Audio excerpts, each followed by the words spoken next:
So guys, you know me. I love my continent. I am a child of this continent. I've always seen this continent as one country. I've never really been indoctrinated into this thing of we've got many different countries, and that's just my socialization, right? And that's where I have how I've grown up. Um, it's how I've grown up. It's how I have built my frame of reference in life. And so, with Locations Africa and everything that we do, we're always out here to make sure that we have a global discussion about what we can do on our continent and we know what the success factors are, looking at it from a very successful point of view. Because the reason why I call it successful is because we wake up and sleep here every single day. And we love our country, our continent, and we work here every single day. And we're hoping that we can invite anyone from around the world in, but also because I'm always interested to see how well we're doing. My question is always going to be, what does success look like for the African film industry? So um I'm so excited about our guest today. His name is Yaw. He's all the way from Ghana. He's literally sitting in the warmest of warms right now while we're here in Johannesburg freezing. And I don't know why I'm wearing a t-shirt, but I am. But I found Yao in a very interesting space. So Yao and I are members of an international organization called Location Managers Guild International. I'm a business member and he is a professional member.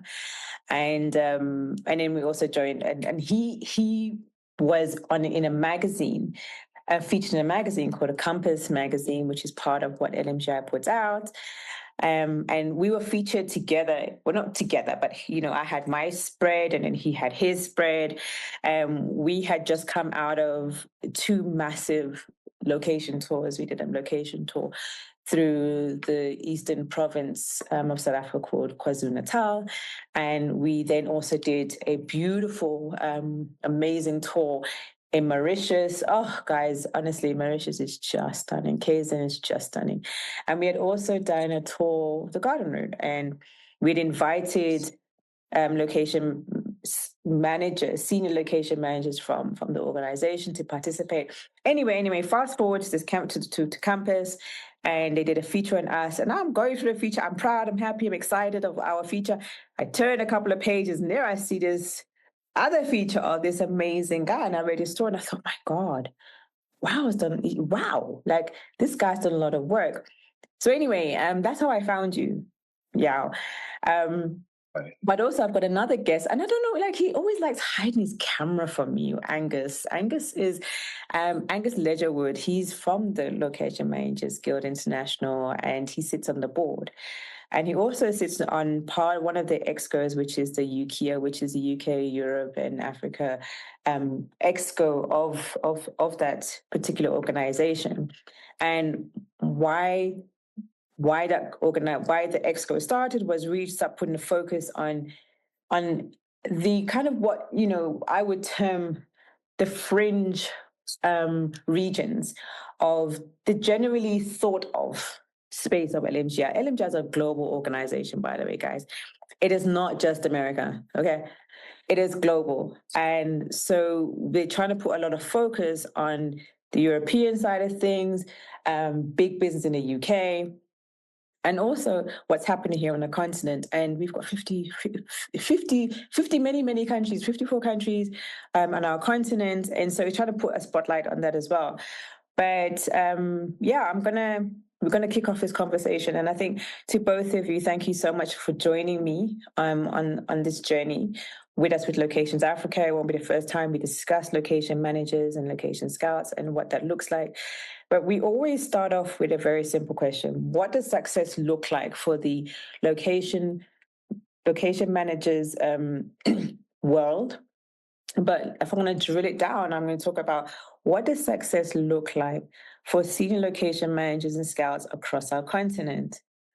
And that's why we have the two of you here in discussion. So I think, Yao, I want you to tell me what you feel where you feel we are from a success factor as a continent, as a backdrop for films. I'm going to start with you, and then Angus, I'm going to come to you just now.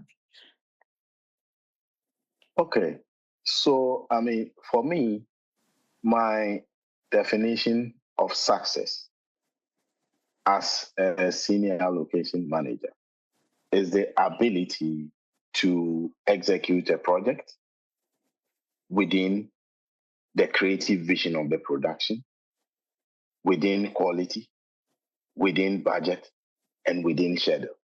If you are able to execute the project in all of this, then you are a successful location manager.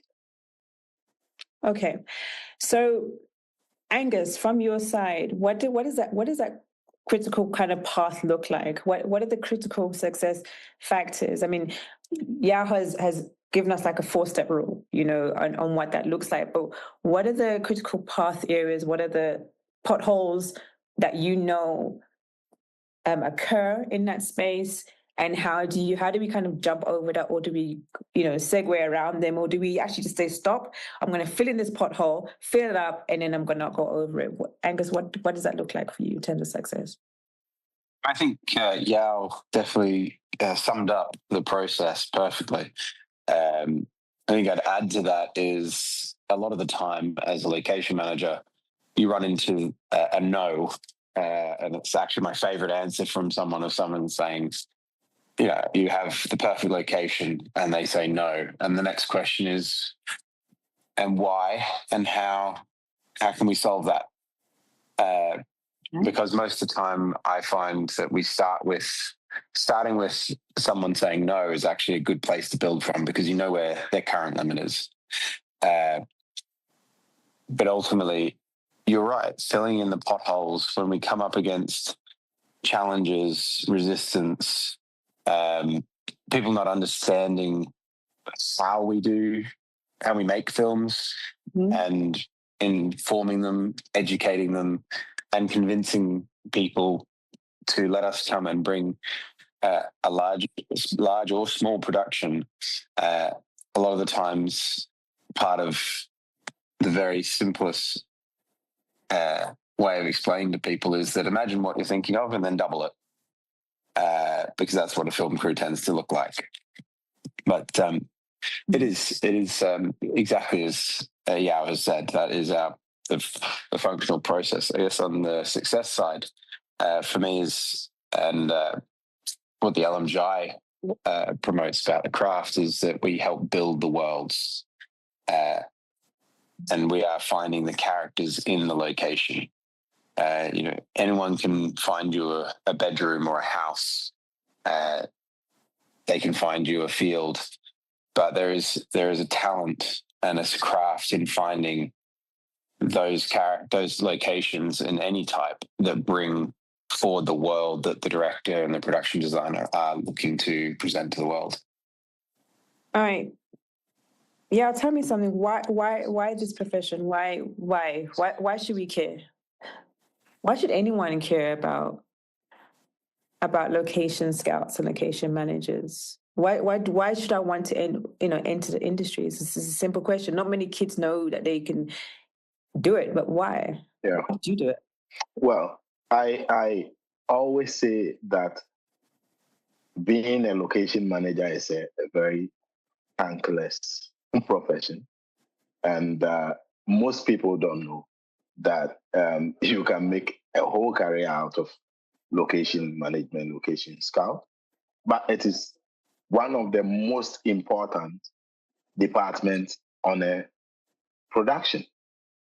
I always say that from the beginning of the project, once the script is done, they look for the producers, and the next person the production is looking for is the location scout.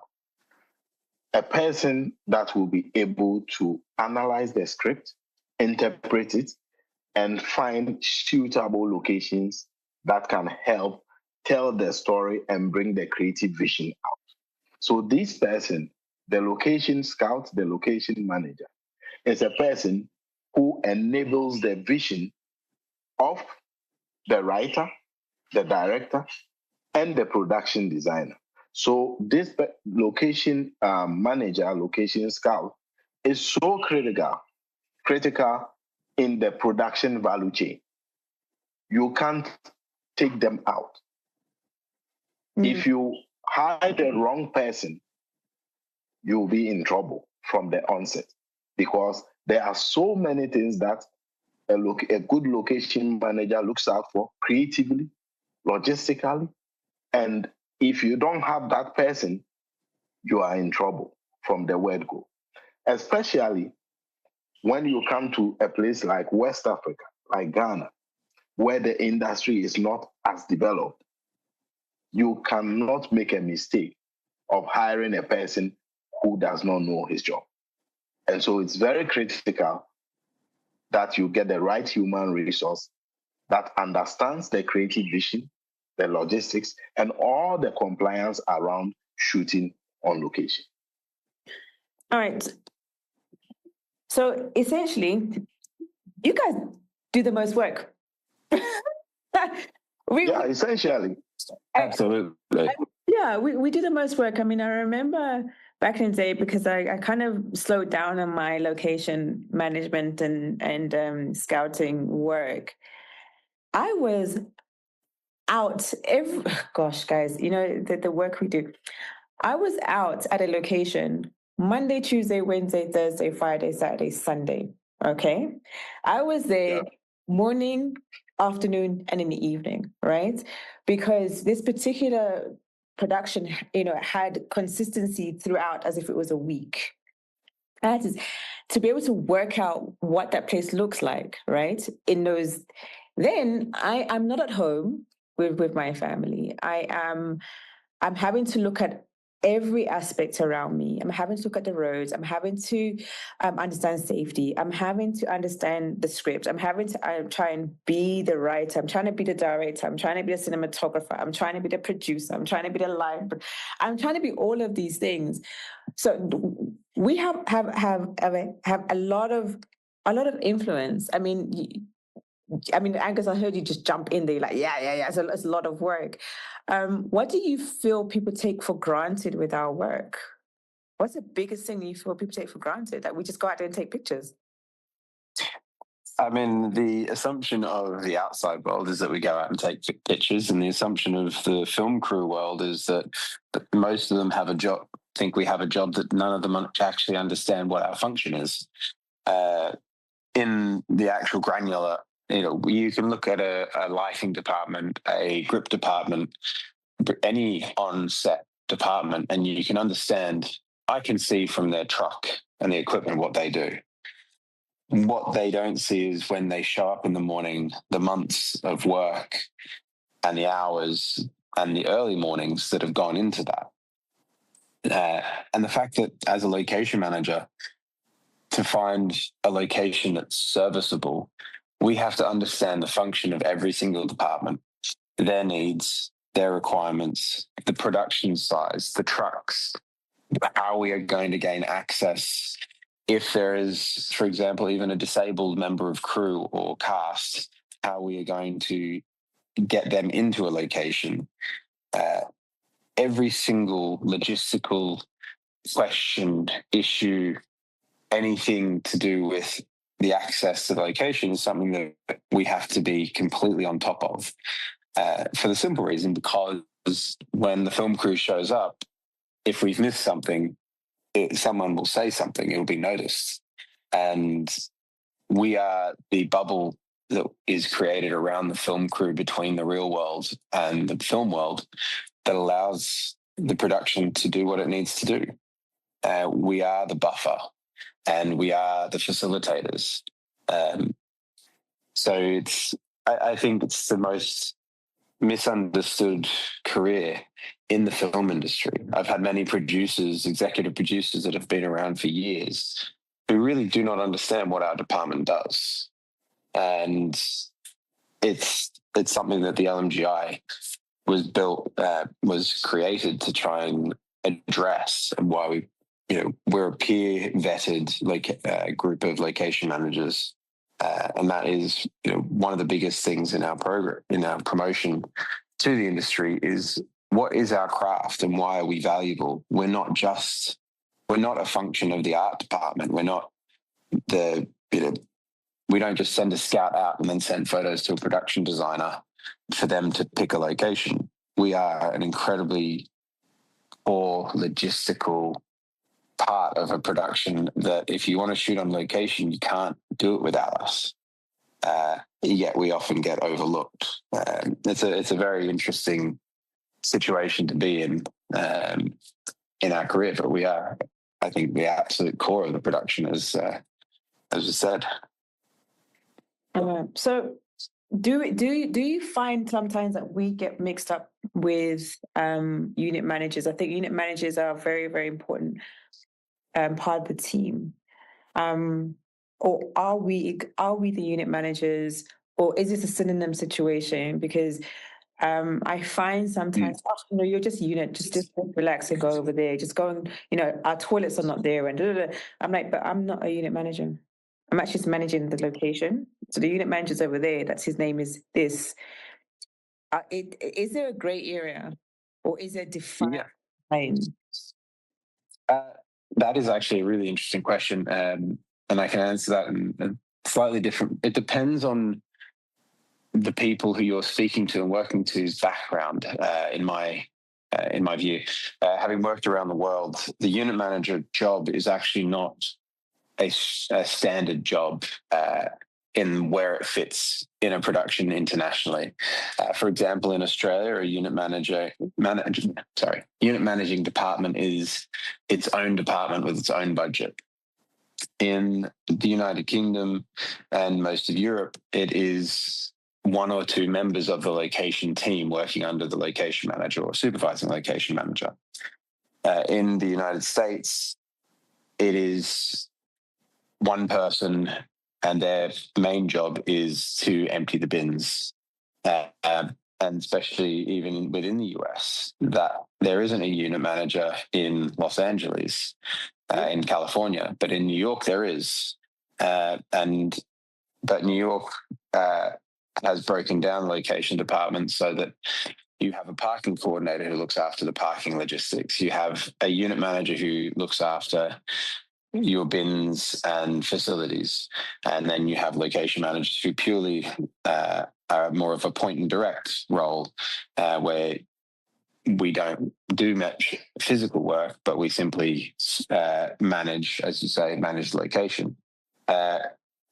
Again, in Australia, as a location manager, I've been standing waist deep in a river moving rocks to get trucks through. It varies depending on the country and the structure, but location managing and unit managing in between the two are kind of a catch-all for the things that get dropped by the rest of the production. But yeah, the unit managing role can be quite an interesting one to explain, depending on where the actual person you're working with has come from in their experience. Wow. So, I'm sitting here and you're probably wondering, why am I making all these faces? Because unit managers here in South Africa, and I think maybe, Yaw, you probably have a similar kind of experience. Our unit managers are generally the first people on site and the last people on site. But sometimes I would that role as well, right? But for me, I'm very precious about the locations. I will be the very first person on site and the very last person, because I want to take a picture of it, and I want to take a picture of it at the end, right? I'm just that meticulous. But the unit managers for us are people that literally get a brief and say, make this place safe, right? They're not the safety officer, just make it workable. So you're going to make sure that the roads are closed off. You're going to meet the JMP, what we call the traffic officers. You're going to make sure the medic is on site. You're going to make sure that the bins are around, there's clustered around. You're going to make sure that there actually is a unit to work from. There is a site. There is a base camp. You're going to make sure that the set is ready. You're going to make sure the ablutions are there. You're going to make sure. So you are the person that runs this entire set. That's how our unit managers kind of do their work. And that's why there's kind of like a pride of place around it as to, okay, I'm a unit manager. And sometimes these unit managers double up as senior location managers as well, because they take from the location scouts, the contracts, the management, all that documentation, they hold it dear. And they say, don't worry about it, I will look after your location. That's the extent of the unit manager's work here in South Africa. And I don't know if you have that same thing in Ghana. So it's shocking to me that I'm learning that around the world, a unit manager is simply the bin collector. Wow. Okay, Africa, I think we're in a good place. But yeah, like... we have... Is there a blurred line? Yeah, so it's very similar like what you have in South Africa. And we actually often bring South African crew to Ghana. I do that a lot. So my best unit manager, Beetle, I don't know if you know him. Beetle, he lives in the UK now. And so it's similar. I mean, they are very important. They set up the base. If you have the trailers, you have to make sure the trailers are in position, well labeled. Everybody knows where they are going. The air conditions are running. The toilet, honey wagons are running. So they make sure that the set is run efficient. Yeah. And they take a lot of the information from the location department and run with it. So they are very important in the mix.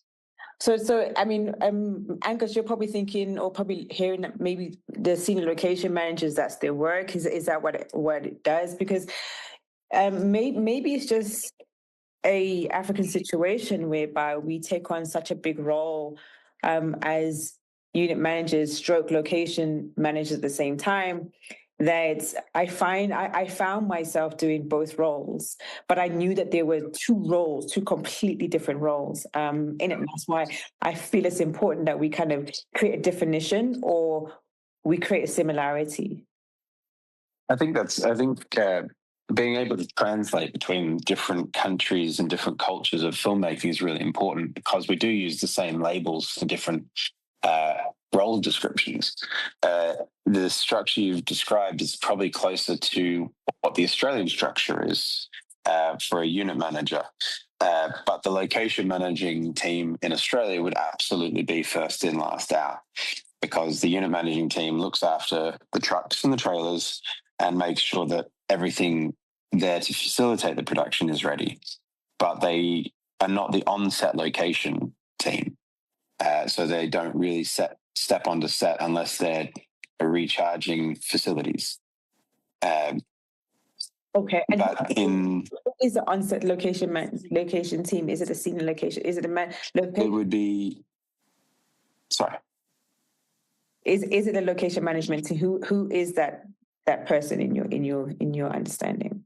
From on set in Australia, it would vary between... Your location managers would be there in the morning to make sure everything starts the day, but then they would probably usually head off to focus on the next locations or the next block after call has, cameras are rolling.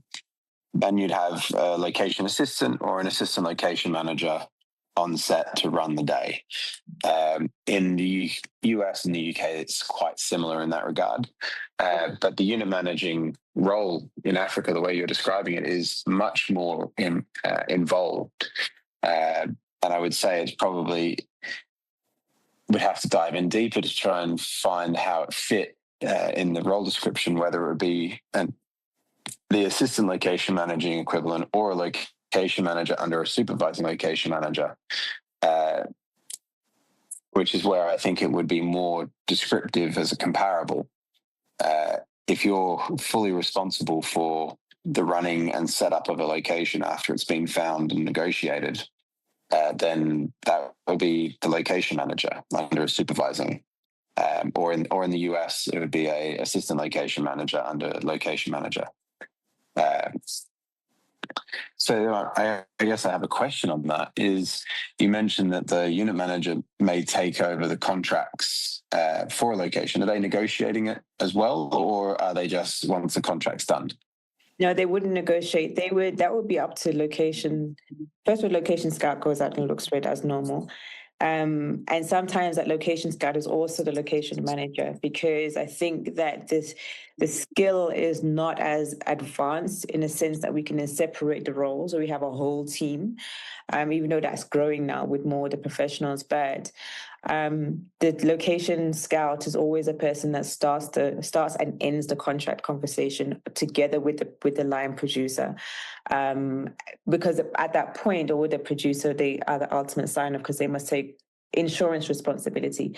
But it does at that point, once those contracts are confirmed and they're done, then we literally do have to hand it over to the file for the unit manager, for them to help us. So if, for instance, what we call a joint operation committee, which is a JOC, who are the kind of the municipalities responsible for some stuff, and a safety officer comes in and says, listen, where is the set file?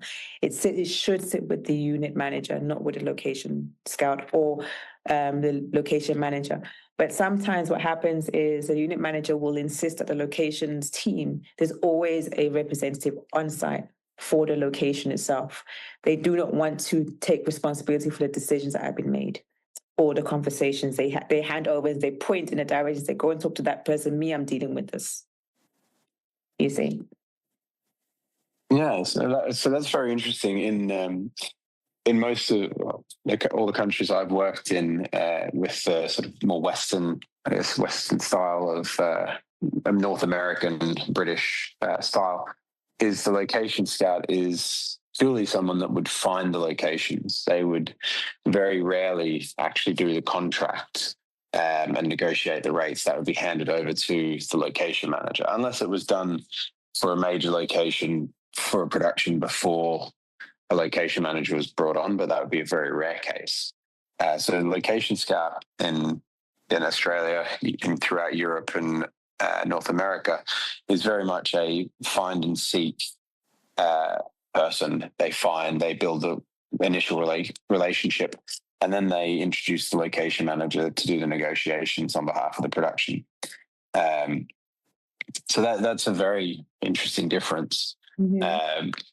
The location manager would absolutely be the same in the person that, if there's any questions that need to go directly to the location about the contract or what was agreed, or changes to, that would be still with the location manager, not the unit manager. As you say, they'd be usually running around on set dealing with something else.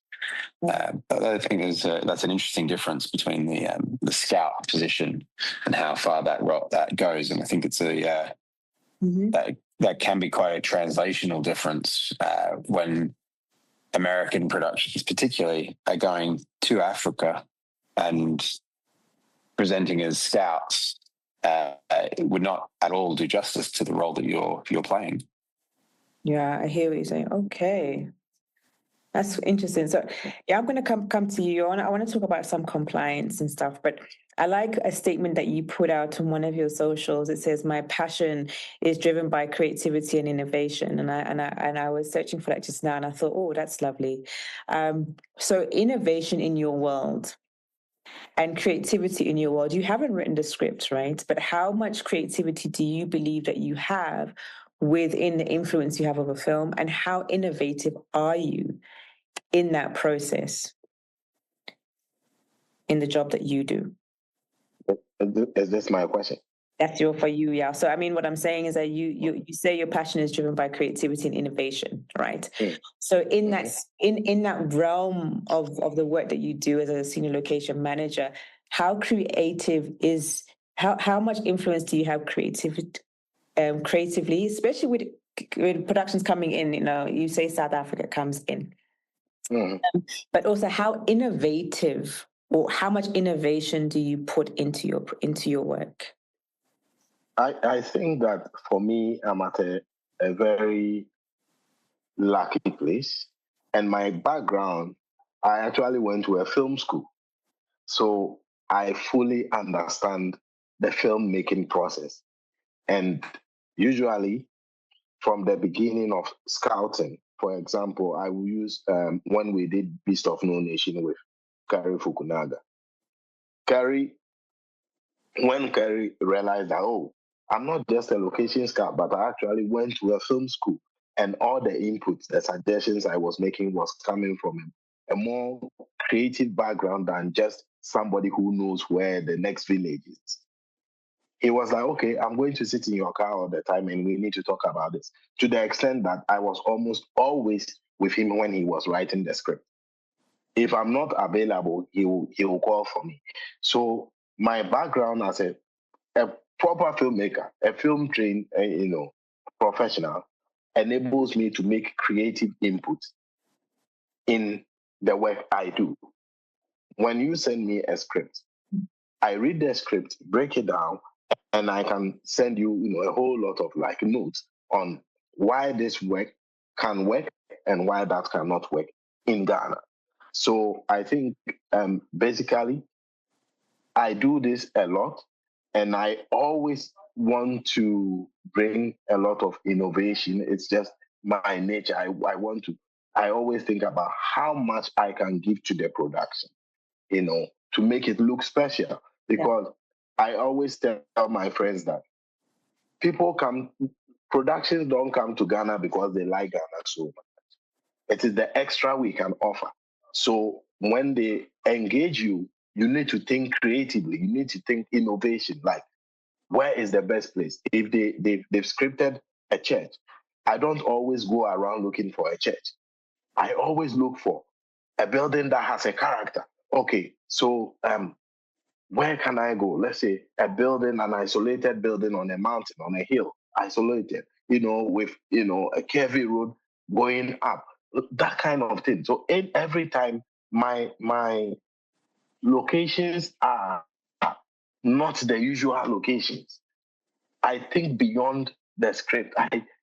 How does the location I present enable or enhance the story? And so I do this a lot. And like I use Beast of No Nation as an example. We had there's this church location I presented, and they kept Carrie said, no, I don't like this. And I kept, bringing it back and said, he chose a church. I said, no, this doesn't work. And he was like, he was like, okay, then you have to sell it to me. You need to make a case why you think this church is better. And I had to understand from the lighting point of view, from the DP's point of view, from production design point of view. I made all these cases and said, listen, the time you want to shoot this, the sunlight will be coming from this side, and you see this kind of the holes in the building, the sun beams will be coming through this. And he was like, okay.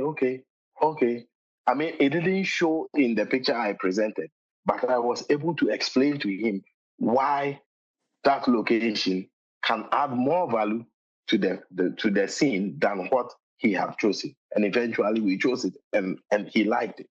So you need to understand. I mean, you need to have a certain understanding of the filmmaking process, of the creative process, creative thinking. You need to, like you said, you need to think like a production designer. You need to think like the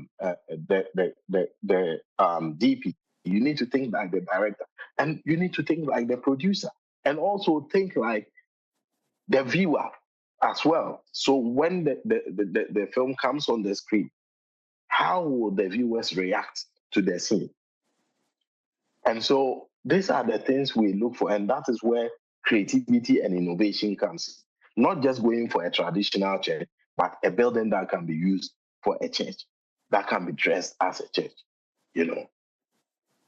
Yeah, I'm so sure. I am like by the way you have described this building, and evidently we've all seen that building, that it actually isn't a church. Actually, if I think about it, and I'm just like, why haven't you written your own film? Just put it out there. I think you need to write your own film, because I think that you have a very strong appreciation for the world of the film and what you're wanting the audiences to experience. right?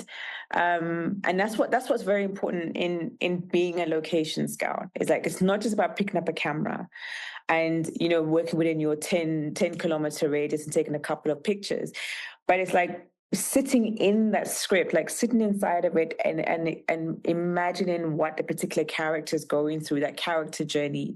And do you find that evidently you were able to win the producer over to be able to then take on that location, but obviously then a lot rests on your shoulders to make sure that particular location works. I'm kind of just Angus, I know you've done some amazing work as well. I mean, and funny enough, I was wondering what's happening with The Diplomat, if they're going to come with season 3. I know it says, season 3 is coming out, I hope. But there's those kind of productions for me, we see them all the time, where either on Netflix or on Amazon, we're on Disney, we're on Hulu, we're on all of these things. And then you are part of these projects, and Yaw, you're the same. Where can you say that, okay, fine, I had a bit of influence, I had a bit of innovation here, but what does it take for that? What I'm speaking about is a responsibility that's now on your shoulders. You've convinced them. Do you feel that you have a huge responsibility to make that location work, the one that you have convinced them to use, more than where somebody wants you to go? I think Yaw and I would agree. We would never present a location we didn't think that we could actually facilitate. I think that would be the cardinal sin of any location scout or manager, is saying, let's go here, but I have no idea if we can shoot. Not to say that we haven't done it when pressured, and I've definitely been put in a corner or two where the production designer or director has gone onto Google and said, I found this amazing location and I want to go there. And you have to go, absolutely, sir. Let me get back to you. Or ma'am, we can certainly look into that. But we will go through our process and come back and tell you, can we actually do this? The best location in the world for that project could also be on an island that you have to get 40 boats and crews and barges to get to. And I have been on productions where they've said that is the location and we're spending the money. And I have also been on productions where they have instantly turned around and said, well, that is not worth our time.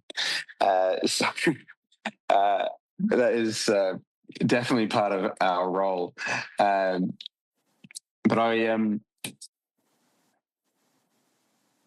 I was going to say, just to what Yaw was saying, is there is, with the scouts and building the world and seeing things from every department's direction, it's the reason why you have directors such as Spielberg, for example. I know when he's looking to shoot in New York, there's a particular location scout that he always calls because they have that skill set. Okay.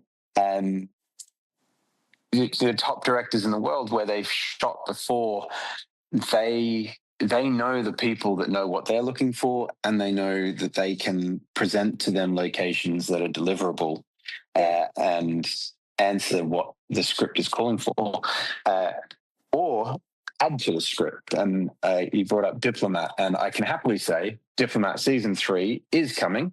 It has wrapped production, and it was my pleasure to work on. I worked on the British in London on season 2, and I worked in New York on season 3. Right. And it is fantastic, having read the scripts, but I will not reveal anything. It's just, I kind of binge. And the thing is, I was like, oh my God, that's Angus. It's always to see a person's name on that, but anyway, go on. Yeah. But I was going to use Diplomat as a great example.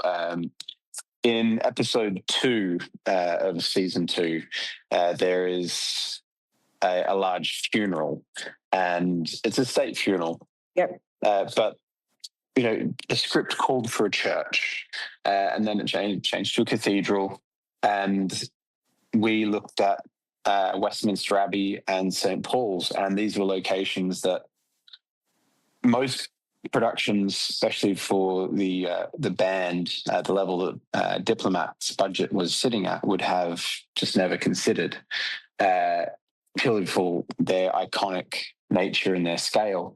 But myself and the supervising location manager, Emma Jane Richards, EJ Richards, we thought we'd just have a go. You know, we found that we thought this would be the perfect location. It is the site, the real site for state funerals, such as Winston Churchill. And that is what we were called for in the script. So we said to the production, we're going to go for this and just have the conversation. And that was something that went from the page of something very simple to us doing our, negotiating and working out how we could shoot in this amazing location that had only really been seen for brief moments on large-scale productions like Mission Impossible, to closing it for 4 days, 3 days in one go and another day separately. But cumulatively, the longest period that it had been completely closed for any purpose. And that was purely because we saw in the script what we thought it was calling for and how we were able to influence the creative world of The Diplomat by understanding what our role was, understanding what could be done, and also just really wanting to shoot St. Paul's Cathedral. But that is part of location scout and location department's job, is taking something very simple. And there's hundreds of thousands of examples throughout film where you see in the script, it's a one-line description of a location, and the location manager takes that line and finds a world and ties in the different locations that they're presenting to create a world that can be shot, can be dressed for the purpose. But we are always providing the canvas. And if we mismatch locations that don't connect, it shows on screen. And if we don't show everything that we think is available, then we're not doing our job and the production justice. It's as we've had through this whole conversation, it is a hidden job that is so crucial to the final product. And a lot of the time it's kind of swept to the side, and we don't get the visibility to the rest of the world. And I think it's really important that changes. I really hope it does, because the way I look at it, we actually are the story. We're the beginning, middle, and end of the story. We're the whole thing. I mean, yes, you've got cast to kind of play out the actual words of, on the script, and they act it out and they do what they need to do. And then you've got a cinematographer who does amazing photography. And then you've got the director who directs it. But I think we have to find ourselves and insist. Now, I guess this is the work of the UKIA and LMGI, to really just insist that we are a creative. We're not just an accident. We are the ones that help the art director to, give the art director a room or a place to work in.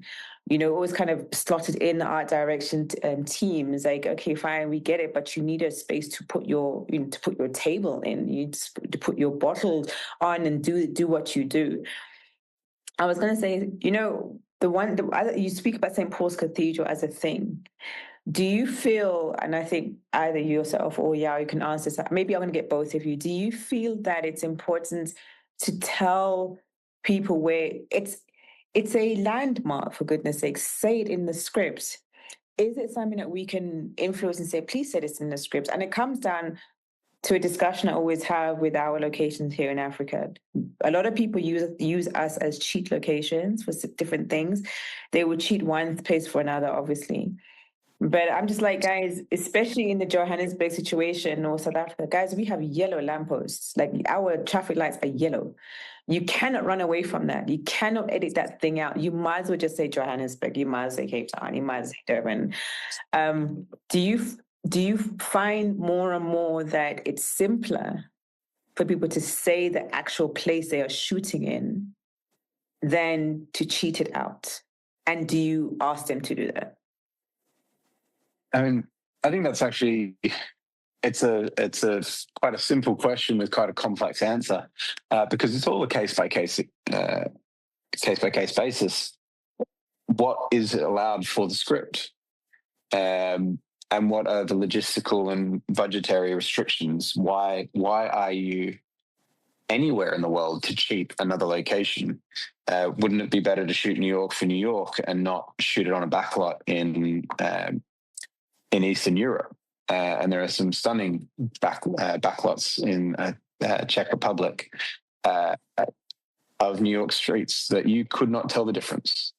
Why are we cheating? It's because it fits with the structure of the production. And absolutely, if there is a world in which, a situation in which we can call out exactly where it is, I think we should push for that to promote the actual physical locations we're on. But it has to fit with the story of the film and the TV show, because at the end of the day, we are servicing the creative, and it's case by case basis. I think it really has to be looked at individually. I got that. Okay, let's talk about a bit of compliance. So, Yaw, on your side, right? You're really you have done a lot of work, and people trust what you do. A lot of people come to you because they know that you're on the ground. What levels of compliance have you started to put in, or 3-step, 5-step, 20-step process? What is your process when you are then approached by a producer or a director or anyone really? Do you have a compliance list? Is what happens in your world and your work that you have elevated the position of Ghana as a location? Okay. So, I mean, my compliance list, first point is the government touch point. Mostly, studios are always concerned about the government touch points. Where are we dealing with government? What do we have to do? What do we have to comply with? So those things are very critical. In Ghana, when you come, you have to, we didn't have the NFA for a long time. It was just instituted, but you had to deal with the national security, we had to deal with the Ministry of Information and all these agencies. So this list, you always have to let them know that if you want to film in Ghana, you need to get permission from these people. If you have to film on the street, you need to get permission from the police and the road traffic regulation. So government touch point is important.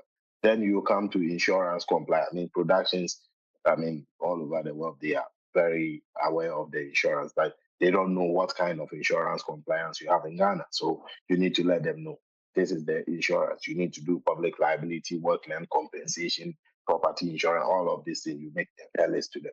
Then you go to the community. You need to explain to them the dynamics of filming in a community, especially when you have a lot of foreign crew, Europeans and Americans. You need to explain to them the cultural, differences. You need to explain to them in detail. Okay, the community we are going in, this is the do's and don'ts in this community. They are very lovely people, but you need to do A, B, C, and D. And everybody must comply to this to have a very successful, production in the communities. I always tell them that getting the government permit is not the only gateway to a successful production. Actually, I don't even put premium on government permit because we always get it anyway. The biggest permit is the community permit. And the community permit is based on trust and respect, cultural awareness. So I always hammer on it. It's something most foreign production people forget. They think, oh, everybody on the call, like you have a project with Sony, with Paramount. Everybody is always hammering on, where is the government paper? Where is the government paper? Yes, we have the government paper, but nobody asks about, okay, how about the community? community cultural awareness. Nobody talks about it. And that is so critical. You go to a community, you are shooting in a market. What do? What kind of community engagement do you have to do? And that is such an important thing, because without that, you can have all the paperwork in the world. You will not be able to shoot in a community. Yeah. For example, in the market, there's this very big market we film in. We shot Snowfall season 6 there. We filmed the 2020 Olympics commercial there. And Snowfall, the studio kept saying that, okay, where is the permit? Everybody is so concerned about the government permit.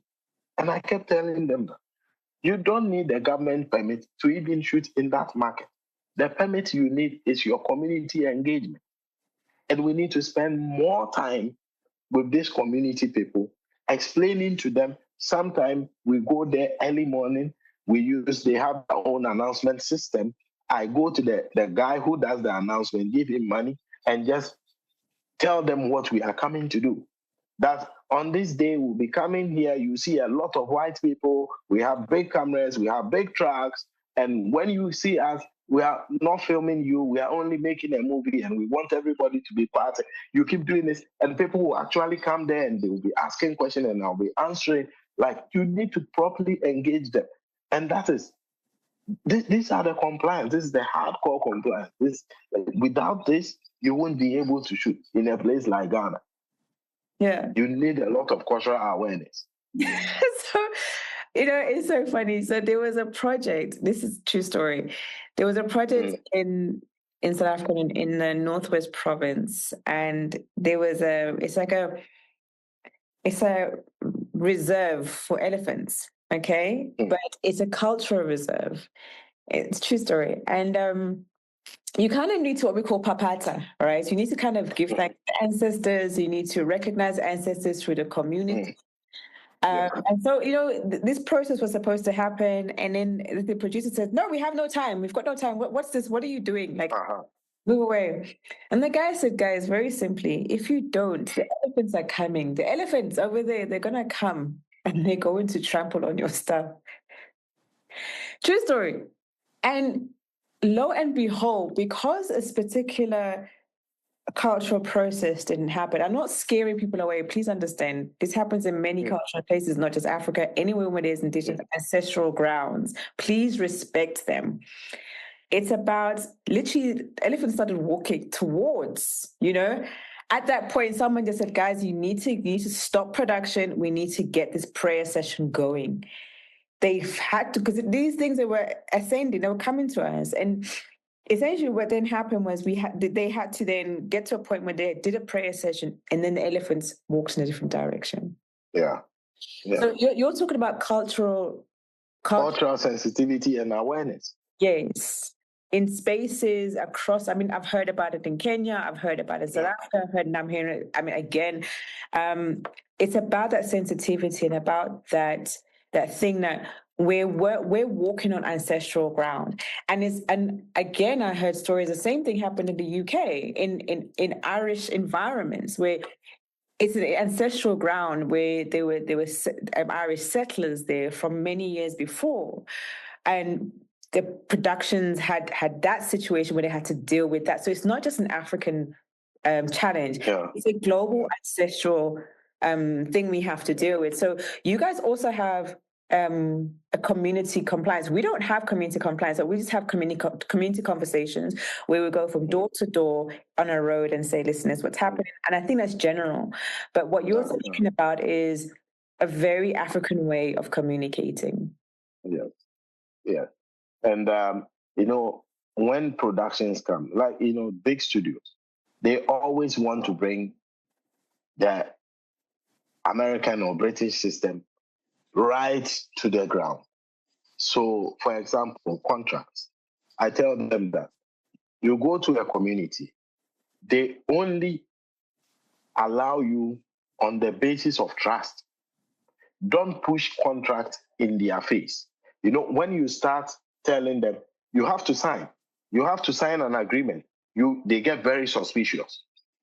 But when you engage them and say, listen, we are coming to shoot a movie, and this is how much I will pay you, and I'll pay you on this day, don't bring any issue of contract, because they don't trust contract. What they trust is the person's and your word. So you definitely signed an agreement, a location release form. But production will say, no, let them sign an agreement before. We had a situation in a village where production kept pushing. I told them that these guys will not sign the agreement before we shoot. I will rather sign the agreement after the shoot. And the producer kept saying, no, without the agreement. Well, so I sent the guys to go and give them the agreement to sign. And they said they won't sign the agreement and we shouldn't come to the community again because they don't trust us. This happens. So, I mean, I think really what it is about education. So, I mean, there's times when we have international productions and we know we go into an ancestral place, or we go into a place where there's a lot of cultural activity in there, and the women have to wear skirts, right? Or you have to cover up your legs if you're wearing jeans or something. Yeah. And it was sometimes a very hard education to kind of hand over. But once we kind of get into the flow of things, it's like, okay, things are just different here. It's just different in the way we do things. We follow the same process, and I think from LMGI point of view, there is training that's given. There are guidelines that are given as to, okay, how do we standardize things across the world? And I think for us, when we speak about organizations like the LMGI, is, you know, what we're trying to do there is to standardize just the basics, the foundations, the important compliance, the important levels of creativity, important levels of logistics across the world. But I think that we can also teach the rest of the world on additions to those things, additions to those stock standard, what we'll call Western ways of looking at things, and add to them these cultural nuances to, I mean, I love the whole community compliance. I love it. And if you can document that in some way and talk about compliance, and the way that, you know, we would look at it is just that paperwork. We've gone from door to door. We have put up posters, we've put up information boards, we've engaged the community, we've asked for permission, we've done the work. But I don't think there was actually a word around it. I mean, Angus, is there a word that you know for this? But I think the community compliance thing settles it. What can, that's something that comes from our continent to the rest of the world. What are your thoughts on that, Angus? What is it called? I mean, I know it's dealing with an audience that might not know what that's called. I mean, it's community engagement. It's exactly what you said, and we have to do it. You have to do it everywhere. Just to go back on kind of the conversation, it's such an important part of our role anywhere of explaining the cultural and community needs of location and the cultural awareness, as Yaw was saying. Especially when you're traveling crews, quite frankly, even if traveling outside of the standard shooting area for a crew, in Australia, you know, you'd have probably the same thing throughout Africa. From the production base, you have a certain radius of filming locations before you hit penalties and such. So within the sort of radius of New York or a major hub, people are quite familiar with the process and what a film brings, and people locally are pretty aware of it. But even when you go out to small communities in Australia, in towns in the United States, small towns and villages in the United Kingdom, getting the community involved and on board with the production, as Yaw was saying, is more important than the government permit. Even in places like London, I have had, not my productions, but I've had reports of productions getting hosed down by residents who are fed up with productions or Instagram people or whatnot that do or do not have a permit, but the community's had enough. And it is so important that it's a key part of, like, on a large production, a traveling production, the local scout or location manager, depending on the territory's terminology, is fully aware of that community's engagement, how you engage with them. I think the US and Europe are quite a structured engagement process through the permitting body. But where you have much more of, as you say, the cultural grounds, ancestral grounds. We have Native American grounds in the US. Throughout the UK, you have historical burial sites and all sorts. Understanding the importance of that community's process and respecting that is so key. And it's such a difficult thing to explain, especially to an American production coming from quite a litigious culture, where if you don't have the paperwork and the permit, you have high risk. If you go in there and film, we're quite, from what Yaw was saying, it's quite the reverse of if you throw a piece of paper at someone and say, sign this, it gives away your rights, that we have the right to come back if something goes wrong, and that's the way it is. I can completely understand the hesitation of signing something like that. I mean, we do have that hesitation throughout the world of renegotiating contracts. Yeah. But the education of the production to understand and respect that and trust is such a huge part of it. Yeah. Trusting the location scout and manager that they know what they're doing, that they will get that contract signed in the end. So I think it's a really interesting point, and the engagement is such a key part of the job. All the paper in the world won't help you if the community doesn't want you there. They just won't. And that's instrumental. Is the local instrumental to the role as local understanding and sensitivities. So, I mean, I guess in closing, what I'm going to say is, at the beginning of this, my question to everybody was, what does success look like, right? So my thing now is, for what we do as location managers and location scouts, what should we do in order to achieve the success that we want? Angus, I want to start with you, and then I'm going to end with Yaw. What do you think, from a global perspective, we should do to achieve the success that we want? I think to achieve on production is building a world that delivers or exceeds the creative vision of the director and the production designer, and facilitating it within budget, on timeline, and as smoothly as possible. On a global scale for the craft, it is building communities locally and internationally with guilds such as the Location Managers Guild International, LMGI, to further promote the craft and what we do, and explain, like we've done through this conversation, of what our role is and why it is important, especially as we head into a world where artificial intelligence is a new tool that we're working out how it integrates into the film industry. But success for me globally is proper recognition for what we do, and the recognition from our colleagues that location managing, in a way like stunt coordinating and stunt directing, they're not under another branch of production. They are their own branch, and they're a very core and important part of the production and filmmaking process. There is a good reason why location managers end up being producers and sometimes directors, is because we have such a well-rounded knowledge of the process and everything that goes into it. So success is better recognition for us, and explaining and bringing to the forefront what we are and who we are and why we do it.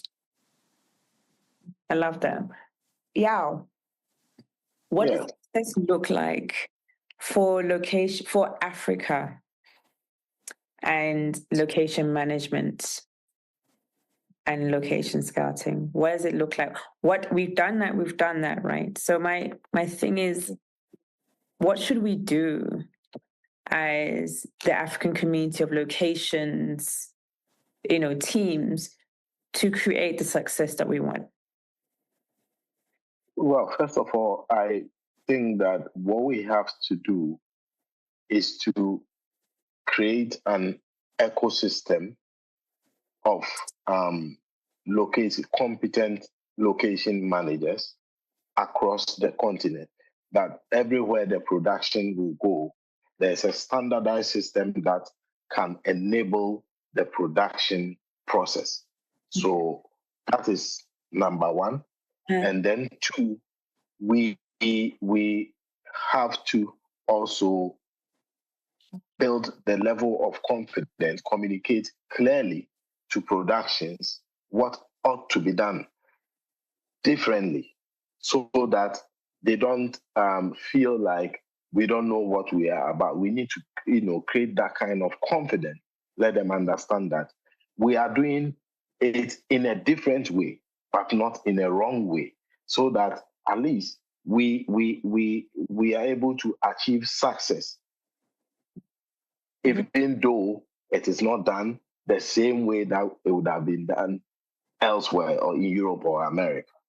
Then lastly, I think that we need to do more collaboration, and also collaboration is very important to foster more synergy among the location management community.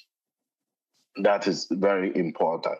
I think when we are able to do this, we'll be able to have a very successful industry. So, thank you so much, gentlemen. From this conversation, really, it's not a difficult task, but it's also a difficult task. It's that double-edged sword of what we do, right? We are so critical to the production process, guys. If you don't have a location, you don't have a film. If you don't have a cinematographer, you don't have a film. You don't have a director, you don't have a film. So for the way I see it is that we need to really push to position ourselves as at that high level of being a key creative in this space, and we need to work with the rest of the film community for them to understand this. On the continent, we do have fixers, we do have location scouts in every single country. And why I say every single country, because every single country is doing some form of production, whether it's on a very amateur level, or if it's at a high level, we find that every single country has a camera, they have equipment, and they have crew.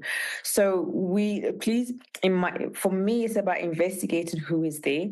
I know that cross-cultural, we have to kind of learn now, making sure that between our countries, we don't carnet South Africans up to Ghana, right? We have to work with you to only maybe take 2 or 3 of us, and then we go up and we find the rest of the team there, okay, from a locations team.